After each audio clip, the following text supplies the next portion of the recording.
So, you want to save the world with clean energy? Make money doing it? Confused about the economic and technical realities of residential and commercial solar, batteries, heat pumps, EVs? Want the real-world scoop on new energy technologies, not manufacturer hype? Then tune in to the Weekly Energy Show, hosted by Barry Cinnamon. Insights from Barry's 40-plus years in the solar and energy industry will help you understand the future ways we'll generate and consume energy. And now, here's Barry.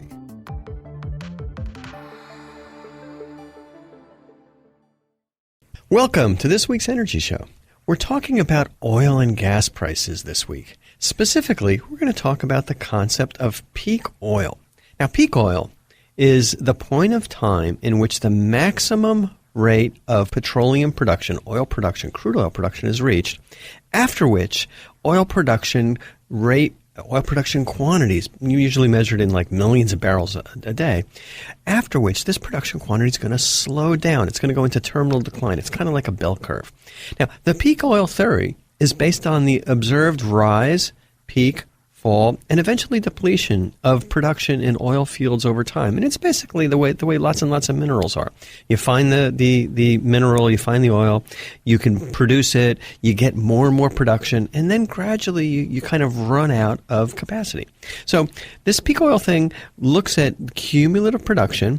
We look at proven reserves. So these are reserves that oil companies have drilled for, and they say, hey, we think we can get X billion barrels out of this oil field and that oil field, and they kind of add it all up.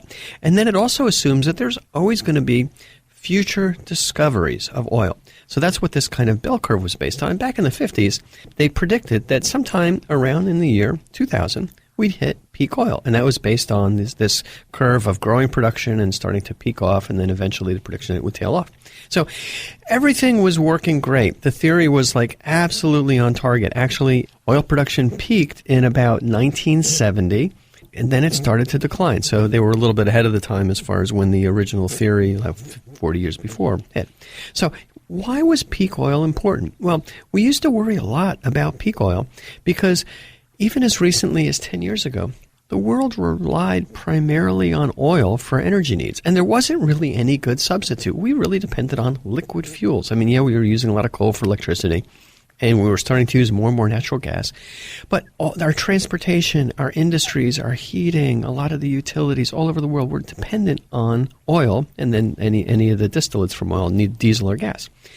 And I used to think that peak oil would serve as a kind of deadline. It's like there's an emergency. If we get to peak oil and oil production goes down, we're running out of oil, then oil prices are going to go up, and it's going to be really, really bad for the economy. So I was hoping that on behalf of renewables and clean energy, wind, solar, batteries, EVs, whatever, we would really be able to deploy these new technologies on a large scale before we hit peak oil. Otherwise, we would look at a situation where the oil prices, they were $100 10 years ago, where the oil prices would keep going up, $200 for oil, $10 a gallon for gasoline, and it would be really bad. Our industries, our transportation, agriculture, consumers, they depend on oil.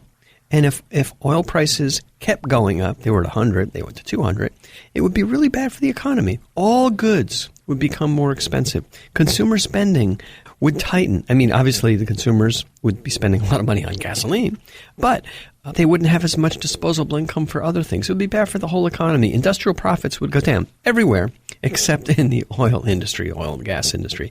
And so that was a really big kind of cliff, a deadline where we had to do something before we hit peak oil. And indeed, 5-10 years ago, we started seeing some of these problems when gas prices started to hit really high levels. It was close to $5 a gallon to fill up. Diesel was over $5. We had problems. People weren't spending money. It was bad for the economy. Other issues hit the economy, but we were looking at these energy prices as really being bad. Then what happened about 8-10 years ago? We literally went off the peak oil chart. We just kind of, we somehow have started to pump more oil, not less. And it was kind of bizarre, and I'm kind of scratching my head, like, why did production go up instead of declining? And why did oil prices start going down instead of kind of looking at this oil price trend going up? Now, I'm kind of looking at this graph over here, And, back in like 1982, 83 was when the world hit an oil production level of around 53 million barrels of oil a day. And that was kind of the low point. It's like, okay, we slowed down our pumping. And then, since 1983, the world oil production has been steadily going up. So the whole concept of peak oil, from the bad implications it would have on the economy and the implications it would have on our energy costs, kind of got derailed. And the reason why it got derailed was there really, really two big factors. The first factor is that oil supplies really increased. And the reason these oil supplies increased is because of innovations we had in oil production. Now, we've done a show about that in the past, but the big innovation was, and this was technology that was invested for years and years and years, and the government supported a lot of these oil production investments, and private companies were really working on it, is they came up with the concept of horizontal drilling and fracking. And the two in combination allowed the oil industry to pump a lot of oil out of places where, A, they thought the fields were depleted, and B, in terms of brand new areas where they didn't think there was any oil because the oil was kind of locked up inside of rocks, but they're able actually to get a lot of oil out of those areas. They would lease the land and they'd say, hey, let's start drilling. And so the way this worked is, you can just imagine what horizontal drilling is. You got to drill down. Heck, sometimes you drill down like a mile. It's pretty far. And then the drill would make a right turn 90 degrees, and start going horizontally. And they'd find out the areas where the rock was fairly soft and there was a lot of oil kind of embedded in the rock. And they would start drilling horizontally. And, you get a little bit of oil coming into this horizontal well. But then what they would do is they would do fracking, and they would actually put small explosives and pressurize that horizontal area. And they set off these little explosives like way underground horizontally over a long line. And that would fracture the rock. And once that rock was fractured, then the oil would kind of leak out all the way around these horizontal wells in pretty big quantities. And you'd be able to pump oil out of areas where there was basically no recoverable oil in the past. And so we did a show on this last year, and it really started to increase the production. Now, this isn't all around the world. What's really interesting is this horizontal drilling and fracking really happened in the U.S. Why did it happen in the U.S.? We have a very good, effective, smart, technologically advanced oil production industry. And the U.S. oil producers are saying, hey, we used to pump a lot of oil. Now we're not getting a lot of oil. The easy fields are gone. But let's see if we try some new technology, we can recover it. Now, the thing about this horizontal drilling and fracking is it's more expensive than just drilling an oil straight down and, you kind of get this crude oil well shooting oil up. It's more expensive.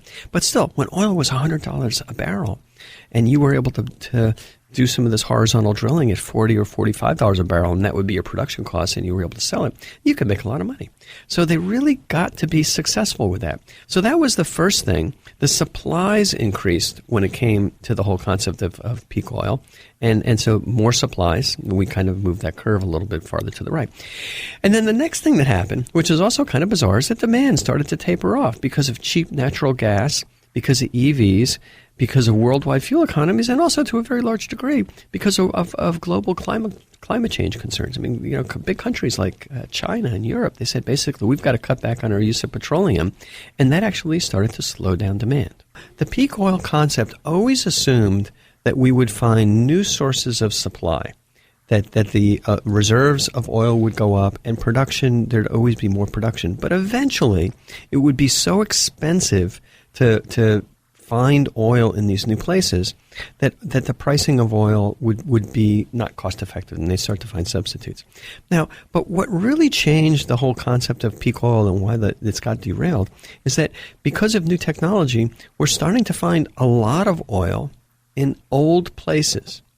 And the other thing is we're able to drill deeper and deeper and deeper. You used to not be able to go 5 or 10 miles down underground, but they're finding oil in all kinds of places, and they're finding oil offshore. They're finding oil in the Arctic, and they're finding oil in existing oil fields that they thought were depleted. So, kind of looking at the U.S. oil production, and we were talking a lot about the world production, but let's just look about the U.S. oil production. Oil production really just was going up steadily from the 20s, 30s, and 40s until 1970. And you know, that's kind of when the oil embargo hit. In 1970, our oil production kind of hit a peak, and we hit a peak of about, it says 9.42 million, about 9 million barrels a day in the U.S. So that's when it peaked. And then oil production started going down. The reason is that we were drilling for oil kind of the old-fashioned way and kind of a standard way, drilling a well and hitting crude, and the oil fields just weren't as common. It was harder to get oil out of them. It was getting more expensive, and our production went down. Now, at the same time, the production in other parts around the world continued to go up, and the demand in the world continued to go up. So what would happen? The oil prices would go up. So from 1970 to about 2006 or 2007, U.S. oil production was on a steady decline. It was just kind of going on this peak oil curve. But then what happened? Because of new technologies, and these are technologies that individual companies invested in and the government invested in, particularly fracking and horizontal drilling, oil production really started to go up pretty fast. Now, the other thing that was driving up production is oil prices were like around $100 a barrel. So anybody that could find a way, hey, we got these new production techniques that might cost $40 or $50 a barrel, we can make a lot of money. So oil companies started to make a lot of money by drilling deeply, drilling horizontally, and with fracking. Now, there's different costs to recover oil depending on where the oil is and depending on the kind of oil field. So we heard a lot over the past 10 or 20 years about tar sands, and these are tar sands that are kind of in northern, subarctic areas. Canada has a lot of tar sands, and these are sandy areas that have this gloppy tar in them, and the tar is basically kind of petroleum. And if you heat that tar up, and if you heat that sand up, you can mine the sand, heat it up, you're able to get some liquid oil out of that. And as long as you keep that tar hot, you can pump it, and then you can eventually distill it and get gasoline or diesel or anything else out of it. Now, the thing about tar sands is you just can't poke a hole into the ground and get oil out. You have to actually manually mine the sand and then heat it up and then extract the oil from that. So it's an expensive way to get oil out of the ground. Very expensive. So tar sands need oil prices of $50 or more in order to kind of make it economic. I mean, if oil prices are $40 and it costs $50 to generate oil from tar sands, why bother? What happened is with fracking, the U.S. companies can make a profit even when oil prices are down as low as $40 a barrel with horizontal drilling and fracking. And they're getting more and more efficient with fracking, so maybe the number is going to be down to 30. So, granted, when oil prices are at $100 a barrel and it costs $40 a barrel to produce oil from fracking, they only make $60 a barrel. But when oil prices are $45 and it costs $40 for fracking, they can still make a profit. Whereas some of these other methods are basically underwater. They're not profitable. Now, compare that to what the Middle East oil is going for. That oil costs the Middle East probably on the order of $20 a barrel. So, basically they got a lot of liquid oil still underground. So that $20 barrel oil is pretty good. Now, the dilemma for a lot of the Mideast oil companies is when oil prices were $100 a barrel and it cost them $20, they were making an $80 profit on a barrel of oil. Now, the oil prices are $40 a barrel, or $45 this morning. They're only making $20 or $25 a barrel. So their income into the economies in a lot of these oil-dependent countries, it's just a fraction. It's a quarter or a third of what their income used to be. So it's causing some stress, but they're still able to pump a lot of oil inexpensively, and they're trying to find ways to do it less expensively. But the key thing is that the supply of oil really also depends on the cost. And as long as we're able to find new oil fields and pump that oil cost effectively, then there's going to be an increase in supply. And that's certainly what's happened. I mean, boy, you look at the curve on U.S. oil production, and it's just kind of gone straight up. So that's one thing that happened as far as oil production, that we got a lot more supply.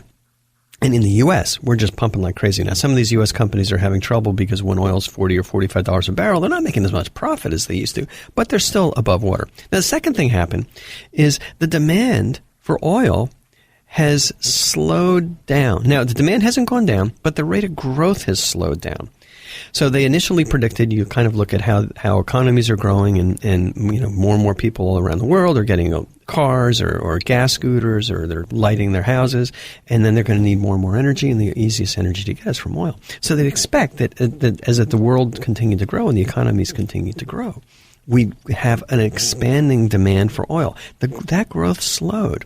And so one of the reasons why the demand growth of oil slowed down is that big countries, China's the biggest one, they made a big effort to have fuel-efficient cars. They've also made a huge effort to cut back on all these, anything that's using gasoline or oil. I mean, I can just remember going to China 10 years ago. Everybody was driving these little gas scooters. The air was really terrible, and they're using, everybody who could, they'd use more and more gasoline. Gasoline was expensive, but you don't need that much for a scooter. Well, what happened is in China and a lot of other countries, they basically said we have to be more efficient. So they started to set fuel economy standards. They started to require the use of electric vehicles. Now, these EVs aren't cars in China, or they used to not be. Now they've become.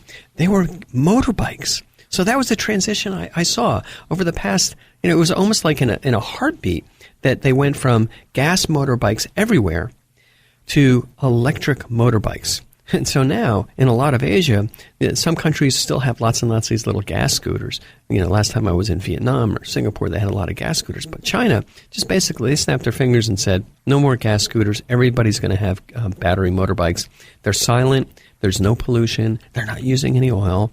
Much more efficient. Now, the downside is that electricity to date has come mostly from coal, but they're also transitioning to renewables. So we're seeing a lot of these countries that we thought, like China, clearly, India, other developing economies, that are not going to use as much oil as we used to think. And that's creating an oversupply situation. It only took 2 million barrels a day to trigger the most recent oil crash, from about $100 a barrel down to $45 a barrel. And the implications of that are almost all good. Because as we use less oil, we have less greenhouse gas, we build new industries, we create new jobs, climate isn't going to go downhill as quickly, and indeed places like California have really staked these new fuels as part of their future, creating new markets, creating new industries. Now, there is some bad news, and the bad news is that there's some of these industries and companies are going to suffer as we make this transition to renewable fuels and we use less oil. So Fitch Ratings talked about an investor death spiral. And that's bad for investors. It's bad for some of these companies. Obviously, we talked about how there's this death spiral for utilities as people can create their own electricity. But also, there's going to be problems in the fossil fuel industry, and there may be problems in the transportation industry. Certainly in the fossil fuel industry, coal is dead. Stick a fork in it. We saw how that happened over a 10-year period as natural gas got really cheap. But, as renewables get really cheap too, we're going to start seeing the same thing happen for oil and natural gas. Obviously, we'll still use those fuels, but not as much.